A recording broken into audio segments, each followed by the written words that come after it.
বৈষম্যহীন সমাজ গঠনের জন্য আমরা আহ্বান জানাই। আমরা আহ্বান জানাই সেই রাষ্ট্র গঠিত হবে বৈষম্যহীন ভাবে।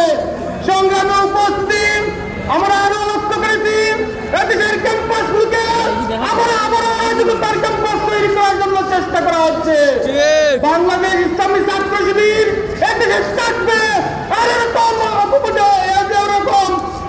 এরকম ক্যাম্পাসকে অস্থিতিশীল করার পাল্টানো করা হবে আমরা মেনে নিব ইনশাআল্লাহ। সংগ্রামী উপস্থিতি আমাদের আহ্বান থাকবে এদেশের শিক্ষা কার্যক্রমকে সুন্দরভাবে এদেশের ছাত্র সমাজকে জেলা সাজানো উপযোগী করে তৈরি করতে হবে। সংগ্রামী উপস্থিতি আমরা আরো লক্ষ্য করেছি জুলাই বিপ্লবের পরে আমরা ট্যাগিংয়ের রাজনীতি শুরু হয়েছে।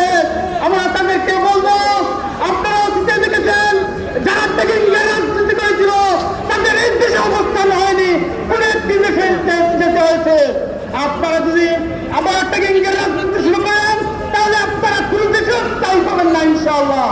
সংগ্রামী উপস্থিতি আমরা সুন্দর একটি সমাজের আহ্বান জানিয়ে আমার বক্তব্য এখানে শেষ করলাম। আল্লাহ হাফেজ। আসসালামু আলাইকুম।